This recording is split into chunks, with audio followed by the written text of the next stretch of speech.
नमस्कार दोस्तों। दिल्ली के मुख्यमंत्री अरविंद केजरीवाल दर दर भटकने के लिए जो है मजबूर हो चुके हैं और इसकी वजह कोई और नहीं है, वो इसकी वजह खुद ही है। एक ऐसा इंसान इस भारत की राजनीति माया है जो पाखंड और झूठ से भरा हुआ है। सुबह से शाम सिर्फ झूठ और पाखंड की राजनीति करने वाले अरविंद केजरीवाल अब जो हैं दर दर भटकने के लिए मजबूर हो चुके हैं। सुबह से लेकर शाम तक भटक रहा है ये आदमी कि मुझे कोई समर्थन दे दे, मेरे साथ कोई दे दे, परंतु साथ कहीं से मिल नहीं रहा है। ऐसे जूते पड़ रहे हैं सब जगह से। अब अरविंद केजरीवाल जो हैं, आपको पता ही है, सुप्रीम कोर्ट ने कुछ दिन पहले ये अपना डिसीजन सुनाया था कि ये दिल्ली सरकार को कुछ अधिकार दे दिए थे, जिसमें ट्रांसफ़र पोस्टिंग जैसे अधिकार उन्हें दे दिए थे जो पहले सेंट्रल गवर्नमेंट के पास होते थे। और सुप्रीम कोर्ट ने बिल्कुल साफ ये कहा था कि अभी फ़िलहाल इसके लिए कोई कानून नहीं है, इसलिए हम ये चाहते हैं कि दिल्ली सरकार को जो है ट्रांसफ़र पोस्टिंग की जो अधिकार हैं वो मिल जाएँ अधिकारियों के। क्योंकि कानून नहीं था इसलिए सुप्रीम कोर्ट कुछ कर नहीं सकता था। परंतु इसके ठीक जैसे ही इन्हें अधिकार सुप्रीम कोर्ट ने दे दिए, गंजों के हाथ में कंघी लग गई। तो जैसे ही गंजों के हाथ में कंघी लग गई, इन्होंने अपने सर पे खून निकालना शुरू कर दिया। फिर हुआ क्या कि इन्होंने रातों रात ट्रांसफ़र पोस्टिंग करना शुरू कर दी। पता नहीं कितने अधिकारियों की ट्रांसफ़र पोस्टिंग जो रातों रात करने का काम जो है इन्होंने शुरू कर दिया।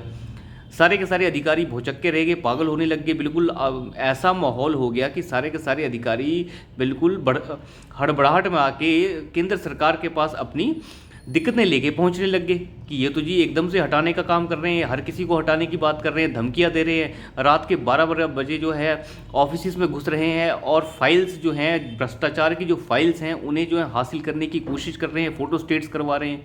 ऐसी ऐसी बातें शुरू हो गई। तो मजबूरन केंद्र सरकार को एक ऑर्डिनेंस लाना पड़ा, एक अध्यादेश लाना पड़ा, जिसके तहत जो मैं आपको डिटेल पहले बता चुका हूँ कि वो कैसे कैसे है।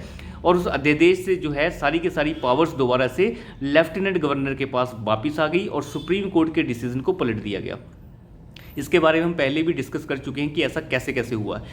तो इसके बाद जो है केजरीवाल जो है हड़बड़ाने लग गया कि ये क्या हो गया, इन्होंने सुप्रीम कोर्ट के डिसीजन को ही पलट दिया, ये एक असंवैधानिक काम है, फलाना है, ढमकाना है, पता नहीं क्या क्या शुरू जो है बातें शुरू हो गई। देखिए, सुप्रीम कोर्ट ने इसलिए सुनाया था क्योंकि लॉ नहीं था, तो केंद्र सरकार ने कहा लीजिए हमने इसके ऊपर कानून ही बना दिया। अब केजरीवाल की दिक्कत क्या है? केजरीवाल की दिक्कत ये है कि अगर ये ऑर्डिनेंस अगर कानूनी रूप ले लिया अगर इसने, तो फिर होगा क्या कि ट्रांसफ़र पोस्टिंग अगर इनके पास नहीं आई तो ये बड़ी जल्दी जेल में जाने वाले हैं। दिक्कत ये है कि अरविंद केजरीवाल को ये बड़े अच्छे से पता है कि मैं इतना अंदर भ्रष्टाचार में फंसता जाऊंगा, क्योंकि फाइल्स सारी एलजी के पास पहुंच रही हैं, एजेंसीज़ के पास पहुंच रही हैं। तो इन चीज़ों से बचने के लिए केजरीवाल ये चाहते हैं कि कम से कम जो सारा का सारा ट्रांसफ़र पोस्टिंग का सिस्टम है ये मेरे पास आ जाए और ये फाइल्स जो है मेरे पास आ जाए, ताकि मेरे भ्रष्टाचार का पता किसी को लग नहीं पाए। ये सारा का सारा ड्रामा ही इसीलिए रचा जा रहा है और इसकी कोई वजह नहीं है।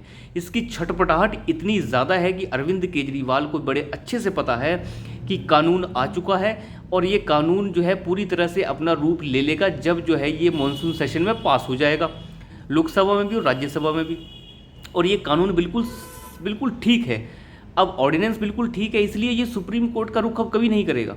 सुप्रीम कोर्ट के लिए कह रहा है कि छुट्टियां हैं सुप्रीम कोर्ट में, भैया वेकेशनल बैंक है, वहाँ पे जो बेंच बैठती है वो वेकेशंस के दौरान भी बैठती है, समर वेकेशंस के दौरान, तो उसके पास जाइए आप। वहाँ पे केजरीवाल नहीं जाना चाह रहे हैं। इसकी वजह क्या है? केजरीवाल की इसकी वजह सिर्फ एक है कि अरविंद केजरीवाल को ये अच्छे से पता है कि वहाँ पर जाके कुछ नहीं होने वाला है। एक काम करते हैं, विपक्ष को इकट्ठा कर लेते हैं, विपक्ष को इकट्ठा करेंगे और राज्यसभा में इस कानून को रुकवा देंगे। कितना समझदार आदमी है ये। और उठते नीतीश कुमार से मिलने चला गया। नीतीश कुमार ने कहा हाँ हाँ बिल्कुल भैया जी, हम आपकी मदद करेंगे, बिल्कुल करेंगे। जिसके पल्ले खुद कुछ नहीं है वो दूसरे की मदद करने की बात करने लग रहा है। इसके बाद अरविंद केजरीवाल ने कहा हम उद्धव ठाकरे जी से मिलेंगे, फिर ममता बनर्जी से मिलेंगे। उद्धव ठाकरे जिसके सर और पाँव का कुछ पता नहीं है कि वो क्या हो रहा है, उससे ही मिलने चले गए। फिर ये मिले ममता बनर्जी से और प्रेस कॉन्फ्रेंस भी बाद में हुई एक छोटी सी। इसके बाद ये पहुंच गए ममता बनर्जी के पास मिलने के लिए। ममता बनर्जी के पास जो है अरविंद केजरीवाल भी पहुंच गए, भगवंत मान पहुंच गया, फिर ये संजय सिंह भी पहुंच गया, आतिशी मारलेना सब पहुंच गए, राघव चड्ढा पहुंच गए कि महाराज हमारी कुछ मदद कीजिए, हमारी कुछ मदद कीजिए, राज्यसभा में इस बिल को रुकवाइए, क्योंकि ये बिल अगर राज्यसभा में रुक गया तो ये 2024 का सेमीफाइनल समझा जाएगा और मोदी को हराने की ये एक शुरुआत होगी। तो आपको इस बिल को मिलकर रोकना है। हम दूसरे मुख्यमंत्रियों से भी बात कर रहे हैं। लेकिन कांग्रेस का स्टैंड सामने आया है। कांग्रेस के ज़्यादातर नेता और दिल्ली प्रदेश अध्यक्ष ने तो ये बिल्कुल साफ कर दिया कि हम इस पाखंडबाजी की पाखंडता में नहीं फंसने वाले। अरविंद केजरीवाल जो है अखंड भ्रष्टाचार में डूबे हुए हैं और हम जो है ऐसे ऐसे मामलों में इनके साथ खड़े नहीं होने वाले। दिल्ली में अगर ज़रूरी हो तो राष्ट्रपति शासन लगा दिया जाए। अजय माकन पहले ही इस पर बिल्कुल अपनी बात स्पष्ट कर चुके हैं।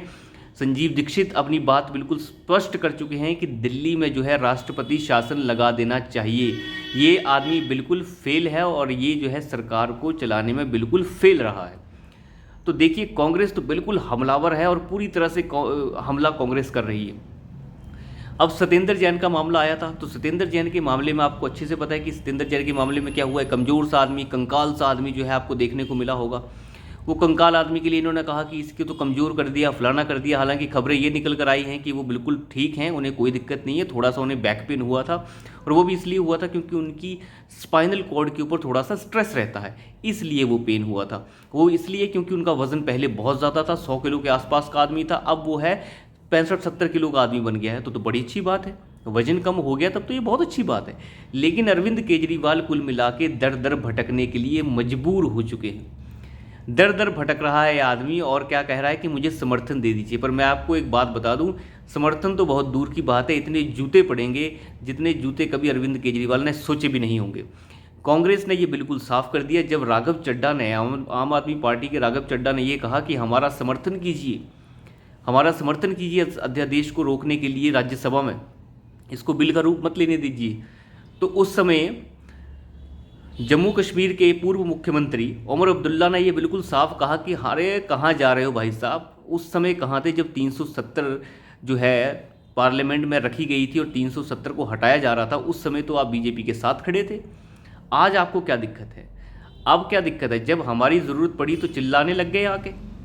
तो एक तरह से ऐसे तमाचे मारे हैं उमर अब्दुल्ला ने भी कि आप जैसे लोगों के साथ कोई खड़ा नहीं होने वाला है। अजय माकन ने यह सवाल उठाया है कि जिस समय कांग्रेस पार्टी 370 का जो है विरोध कर रही थी, उस समय ये लोग जो है भारतीय जनता पार्टी के साथ खड़े हुए थे, ये अपना स्टैंड क्लियर नहीं कर रहे थे।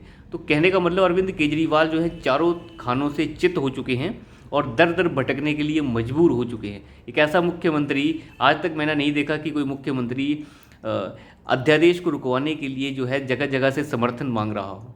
और समर्थन किससे मांग रहा है? नीतीश कुमार से, जिसका कुछ पता नहीं है, अता पता कुछ नहीं है, ना ऊपर का है ना नीचे का, सिर पैर कुछ नहीं है। उसके बाद समर्थन किससे मांगा जा रहा है? ममता बनर्जी से और दक्षिण भारत के कुछ मुख्यमंत्रियों से, उद्धव ठाकरे से, जिसे यही नहीं पता उसकी पार्टी कहाँ है। तो अंदाज़ा लगाइए अरविंद केजरीवाल के पाखंड का। सबसे बड़े अगर हम बात करें, एक धूर्त आदमी है, बिल्कुल एकदम एक नंबर का झूठा आदमी है। तो अब जो है अरविंद केजरीवाल को आटे दाल का भाव पता चल चुका है कि कितनी मुश्किल होती है राजनीति, इतनी आसान नहीं है राजनीति। अभी कहाँ, अभी तो कुछ और भी देखने को बाकी है।